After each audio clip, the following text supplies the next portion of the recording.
नमस्कार। राजस्थान की धरती के सपूत और भारत की सबसे बड़ी पंचायत लोकसभा के कस्टोडियन हमारे आदरणीय स्पीकर श्रीमान ओम बिरला जी, राजस्थान के मुख्यमंत्री श्रीमान अशोक गहलोत जी, केंद्रीय स्वास्थ्य मंत्री श्री मनसुख मंडाविया जी, केंद्रीय मंत्रिमंडल मेरे अन्य सभी सहयोगी श्रीमान गजेंद्र सिंह शेखावत जी, भूपेंद्र यादव जी, अर्जुन राम मेघवाल जी, कैलाश चौधरी जी, डॉक्टर भारती पवार जी, श्री भगवंत खुबा जी, राजस्थान की पूर्व मुख्यमंत्री बहन वसुंधरा राजे जी, नेता विपक्ष गुलाब चंद कटारिया जी, राजस्थान सरकार के अन्य मंत्रीगण, सांसदगण, विधायकगण, कार्यक्रम में उपस्थित अन्य सभी महानुभाव और राजस्थान के मेरे प्यारे भाइयों और बहनों,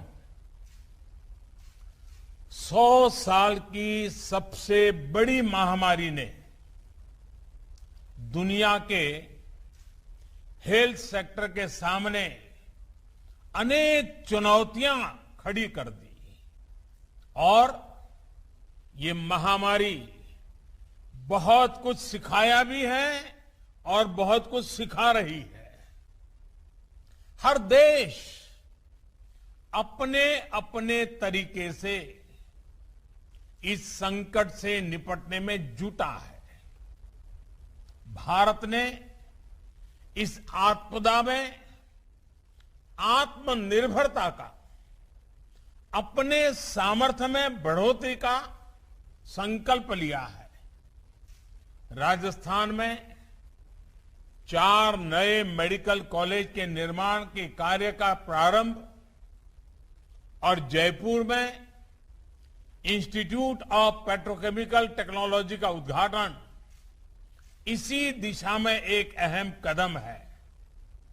मैं राजस्थान के सभी नागरिकों को बहुत बहुत बधाई देता हूं और आज मुझे राजस्थान के इस विशेष कार्यक्रम में वर्चुअली मिलने का मौका मिला है, तो मैं राजस्थान के उस बेटे बेटियों का भी अभिनंदन करना चाहता हूं जिन्होंने ओलंपिक में हिंदुस्तान का झंडा गाड़ने में अहम भूमिका निभाई है। वैसे मेरे राजस्थान के बेटे बेटियों को भी मैं आज फिर से एक बार बधाई देना चाहता हूं। आज जब ये कार्यक्रम हो रहा है तब जयपुर सहित देश के 10 सीपेट सेंटर्स में प्लास्टिक और उससे जुड़े वेस्ट मैनेजमेंट रूल्स को लेकर जागरूकता कार्यक्रम भी चल रहा है।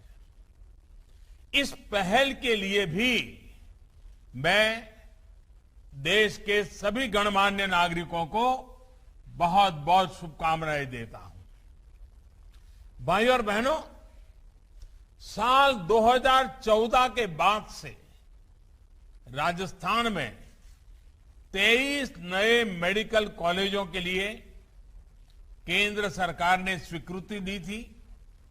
इनमें से 7 मेडिकल कॉलेज काम करना शुरू कर चुके हैं और आज बांसवाड़ा, सिरोही, हनुमानगढ़ और दौसा में नए मेडिकल कॉलेज के निर्माण की शुरुआत हुई है।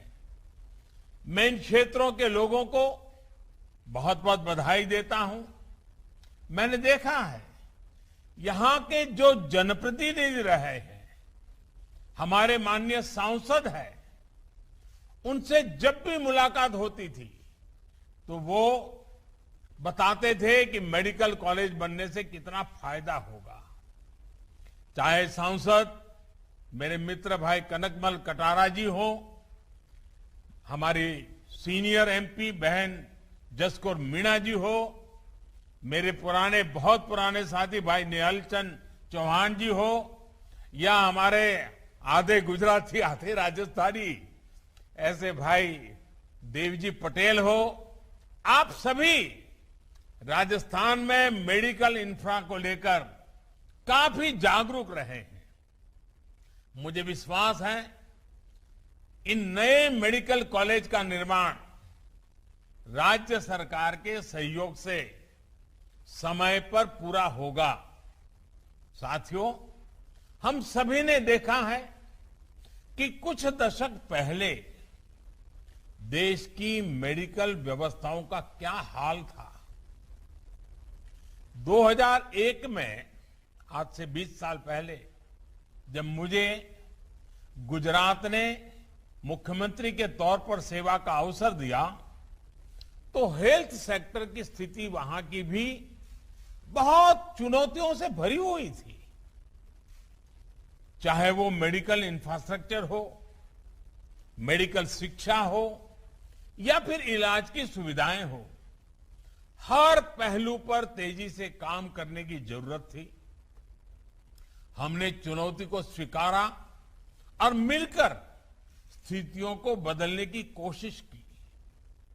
गुजरात में उस समय मुख्यमंत्री अमृतम योजना के तहत गरीब परिवारों को 2 लाख रुपए तक के मुफ्त इलाज की सुविधा शुरू की गई थी। गर्भवती महिलाओं को अस्पतालों में डिलीवरी के लिए चिरंजीवी योजना के तहत प्रोत्साहित किया गया, जिससे माताओं और बच्चों का जीवन बचाने में बहुत अधिक सफलता मिली।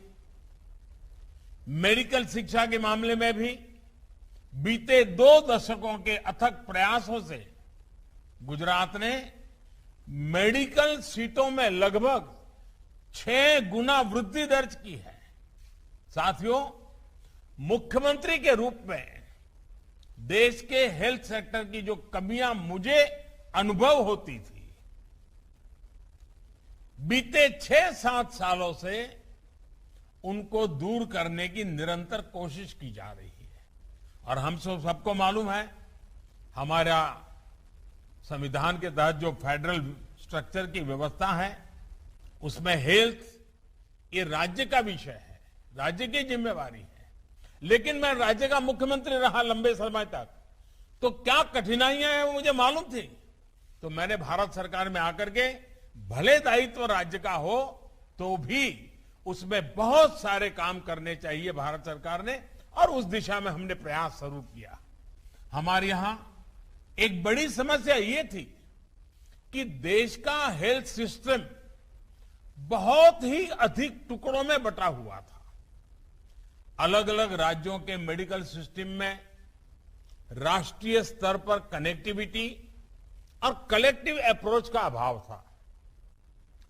भारत जैसे देश में जहां बेहतर स्वास्थ्य सुविधाएं राज्य की राजधानियां या कुछ मेट्रो सिटी तक ही सीमित थी, जहां गरीब परिवार रोजगार के लिए एक राज्य से दूसरे राज्य जाते हैं, वहां राज्य की सीमाओं तक सिमटी स्वास्थ्य योजनाओं से बहुत लाभ नहीं हो पा रहा था।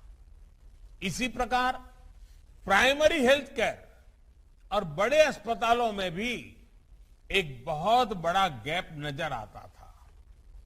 हमारी पारंपरिक चिकित्सा पद्धति और आधुनिक चिकित्सा पद्धति के बीच भी तालमेल की कमी थी।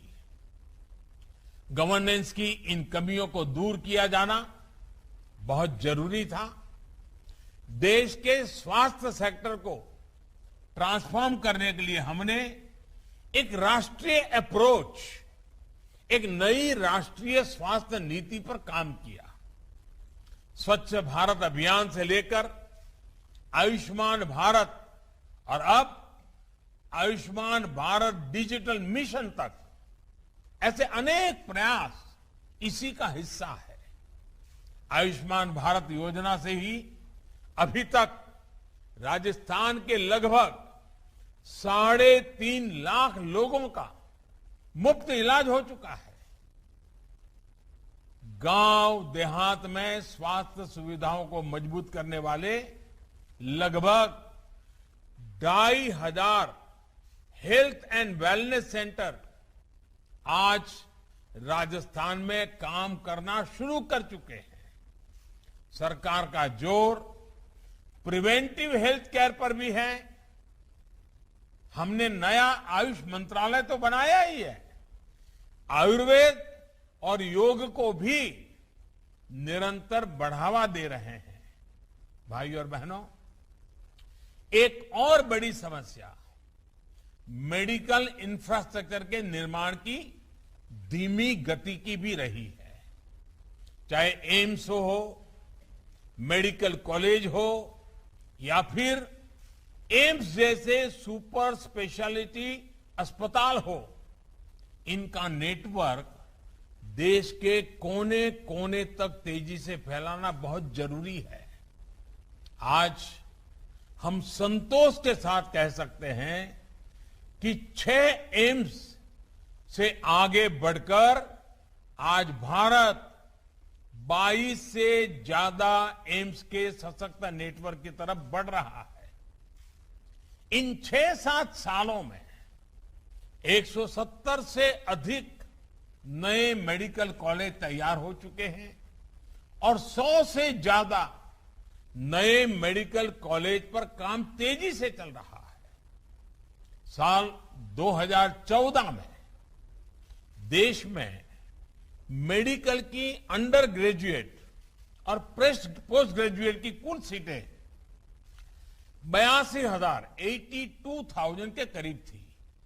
आज इनकी संख्या बढ़कर 1,40,000 सीट तक पहुंच रही है। यानी आज ज्यादा नौजवानों को डॉक्टर बनने का मौका मिल रहा है। आज पहले से कहीं अधिक नौजवान डॉक्टर बन रहे हैं। मेडिकल एजुकेशन की इस तेज प्रगति का बहुत बड़ा लाभ राजस्थान को भी मिला है। राजस्थान में इस दौरान मेडिकल सीटों में 2 गुनी से भी अधिक बढ़ोतरी हुई है। यूजी सीटें 2,000 से बढ़कर 4,000 से ज्यादा हुई हैं। पीजी सीटें राजस्थान में 1,000 से भी कम थी। आज पीजी सीटें भी 2,100 तक पहुंच रही हैं। भाई और बहनों, आज देश में प्रयास ये है कि हर जिले में एक मेडिकल कॉलेज या फिर पोस्ट ग्रेजुएट मेडिकल एजुकेशन देने वाला कम से कम एक संस्थान जरूर हो। इसके लिए मेडिकल शिक्षा से जुड़ी गवर्नेंस से लेकर दूसरी नीतियां, कानूनों, संस्थानों में बीते वर्षों के दौरान बड़े रिफॉर्म्स किए गए हैं। हमने देखा है कि पहले जो medical council of India MCI थी, किस तरह उसके फैसलों पर सवाल उठते थे, भांति भांति के आरोप लगते थे। पार्लियामेंट में भी घंटों उसकी बहस होती थी।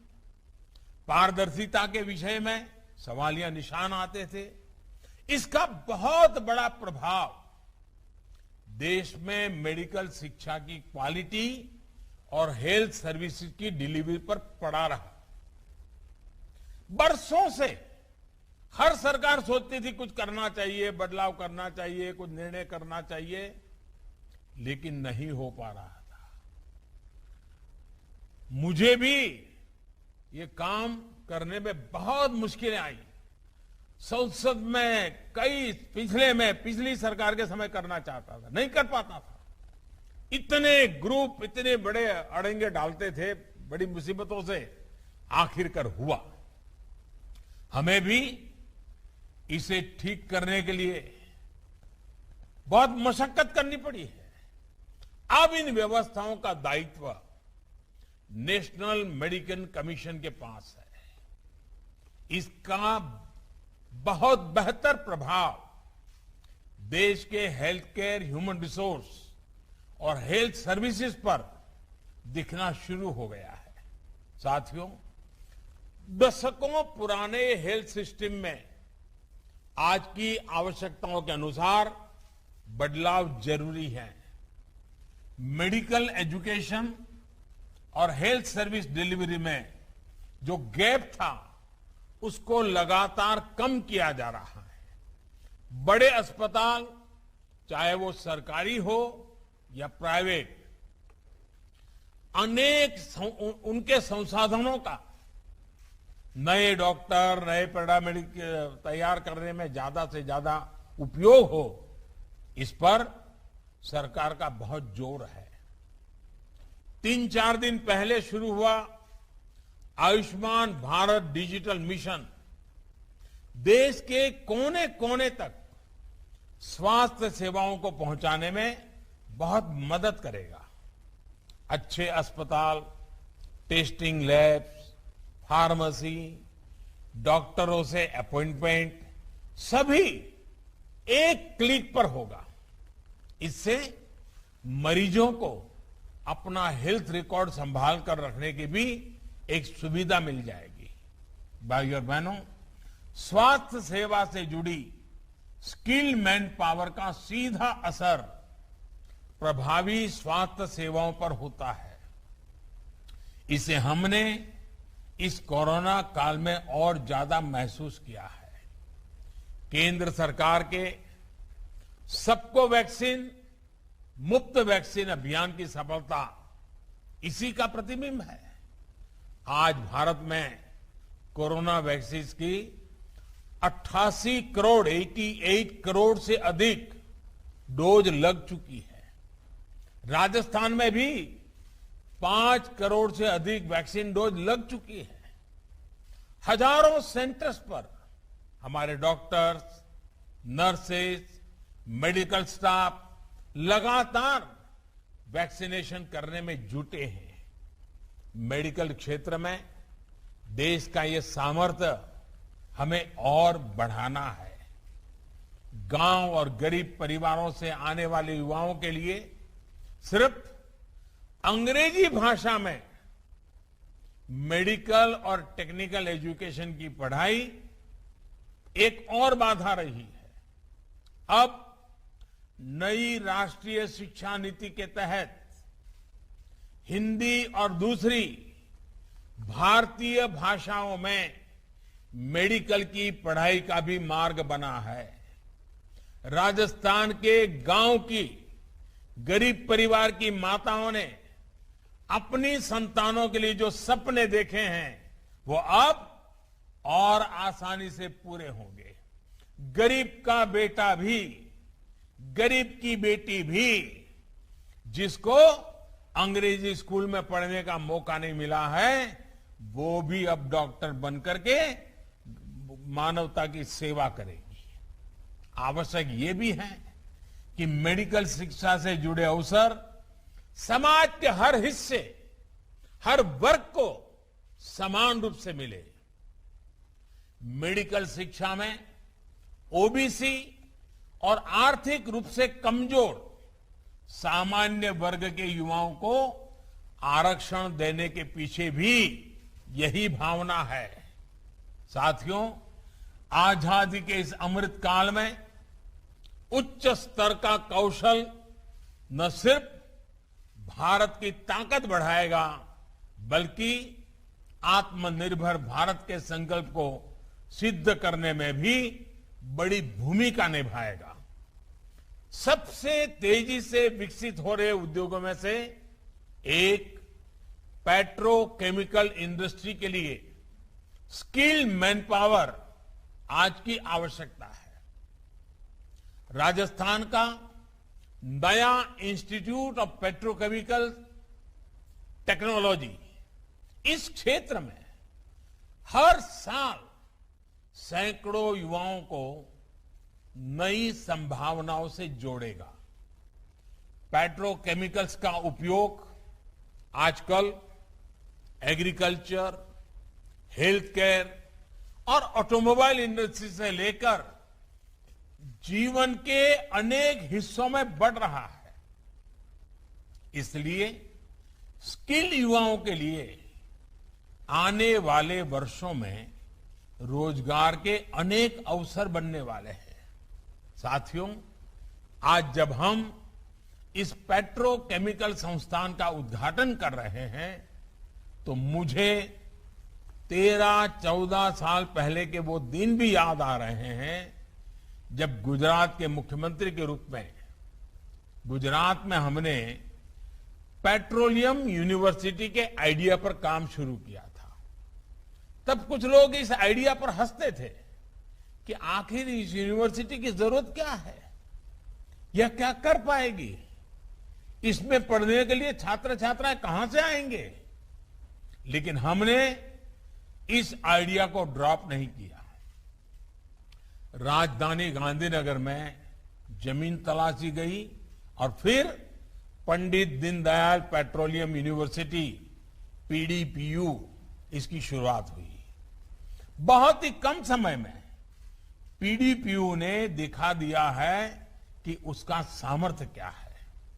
पूरे देश के विद्यार्थियों में वहां पढ़ने की होड़ लग गई। अब इस यूनिवर्सिटी के विजन का और विस्तार हो चुका है। अब ये पंडित दीनदयाल एनर्जी यूनिवर्सिटी पीडीईयू के रूप में जानी जाती है।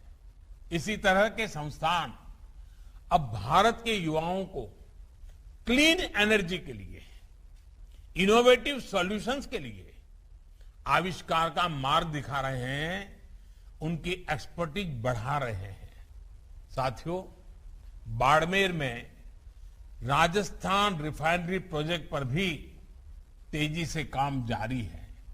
इस प्रोजेक्ट पर 70,000 करोड़ रुपए से ज्यादा का निवेश किया जा रहा है। इंस्टीट्यूट ऑफ पेट्रोकेमिकल टेक्नोलॉजी से पढ़कर निकलने वाले प्रोफेशनल्स के लिए ये प्रोजेक्ट बहुत से नए मौके बनाएगा। राजस्थान में जो सिटी गैस डिस्ट्रीब्यूशन का काम हो रहा है, उसमें भी युवाओं के लिए बहुत संभावनाएं हैं। 2014 तक राजस्थान के सिर्फ एक शहर में सिटी गैस डिस्ट्रीब्यूशन की मंजूरी थी। आज राजस्थान के 17 जिले सिटी गैस डिस्ट्रीब्यूशन नेटवर्क के लिए अधिकृत किए जा चुके हैं। आने वाले वर्षों में राज्य के हर जिले में पाइप से गैस पहुंचाने का नेटवर्क होगा। भाइयों और बहनों, राजस्थान का एक बड़ा हिस्सा रेगिस्तानी तो है ही, सीमावर्ती भी है। कठिन भौगोलिक परिस्थितियों के कारण हमारी माताएं बहनें बहुत सी चुनौतियों का सामना करती रही है। अनेक वर्षों तक मैं राजस्थान के दूर दराज के क्षेत्रों में आता जाता रहा। मैंने देखा है कि शौचालय, बिजली और गैस कनेक्शन के अभाव में माताओं बहनों को कितनी मुश्किलें आती थी। आज गरीब से गरीब के घर शौचालय, बिजली और गैस का कनेक्शन पहुंचने से जीवन बहुत आसान हुआ है। पीने का पानी तो राजस्थान में एक प्रकार से आए दिन माताओं बहनों के धैर्य की परीक्षा लेता है। आज जल जीवन मिशन के तहत राजस्थान के 21 लाख से अधिक परिवारों को पाइप से पानी पहुंचना शुरू हुआ है। हर घर जल अभियान राजस्थान की माताओं, बहनों, बेटियों के पैरों में जो सालों साल छाले पड़ते हैं, उन पर मरहम लगाने का एक छोटा पर ईमानदार प्रयास है। साथियों, राजस्थान का विकास भारत के विकास को भी गति देता है। जब राजस्थान के लोगों को गरीब की, मध्यम वर्ग की सहूलियत बढ़ती है, उनकी ईज ऑफ लिविंग बढ़ती है तो मुझे भी संतोष होता है। बीते 6-7 वर्षों में केंद्र की आवास योजनाओं के माध्यम से राजस्थान में गरीबों के लिए 13 लाख से अधिक पक्के घर बनाए गए हैं।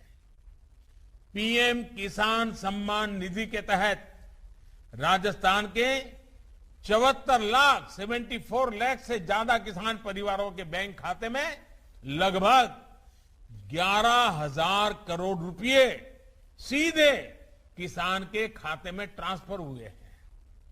प्रधानमंत्री फसल बीमा योजना के तहत राज्य के किसानों को 15,000 करोड़ रुपए से अधिक का क्लेम भी दिया गया है। साथियों, बॉर्डर स्टेट होने के नाते कनेक्टिविटी और बॉर्डर एरिया डेवलपमेंट को प्राथमिकता का लाभ भी राजस्थान को मिल रहा है। नेशनल हाईवे का निर्माण हो, नई रेलवे लाइनों का काम हो, सिटी गैस डिस्ट्रीब्यूशन हो, दर्जनों प्रोजेक्ट्स पर तेजी से काम जारी है। देश के रेलवे को ट्रांसफॉर्म करने जा रहे डेडिकेटेड फ्रेट कॉरिडोर का भी बड़ा हिस्सा राजस्थान से और गुजरात से है। इसका काम भी नए रोजगार की अनेक संभावनाएं बना रहा है। भाइयों और बहनों, राजस्थान का सामर्थ्य पूरे देश को प्रेरणा देता है। हमें राजस्थान के सामर्थ्य को भी बढ़ाना है और देश को भी नई ऊंचाइयों पर पहुंचाना है। ये हम सबके प्रयास से ही संभव है। सबका प्रयास। ये आजादी के 75 वर्ष में हमने ये सबका मई प्रयास, इस मंत्र को लेकर के और ज्यादा ताकत से आगे बढ़ना है। भारत की आजादी का यह अमृत काल राजस्थान के विकास का भी स्वर्णिम काल बने, ये हमारी शुभकामनाएं हैं। और अभी जब मैं राजस्थान के मुख्यमंत्री जी को सुन रहा था तो उन्होंने एक लंबी सूची कामों की बता दी। मैं राजस्थान के मुख्यमंत्री जी का धन्यवाद करता हूं कि उनका मुझ पर इतना भरोसा है और लोकतंत्र में यही बहुत बड़ी ताकत है। उनकी राजनीतिक विचारधारा पार्टी अलग है, मेरी राजनीतिक विचारधारा पार्टी अलग है, लेकिन अशोक जी का मुझ पे जो भरोसा है उसी के कारण आज उन्होंने दिल खोल करके बहुत सी बातें रखी हैं। ये दोस्ती, ये विश्वास, ये भरोसा, ये लोकतंत्र की बहुत बड़ी ताकत है।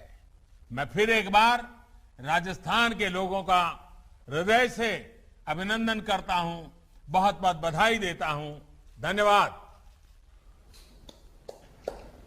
हम परम आदरणीय प्रधानमंत्री जी का और आप सभी महानुभावों का इस कार्यक्रम में सम्मिलित होने के लिए हृदय से धन्यवाद ज्ञापन करते हैं। बहुत बहुत धन्यवाद।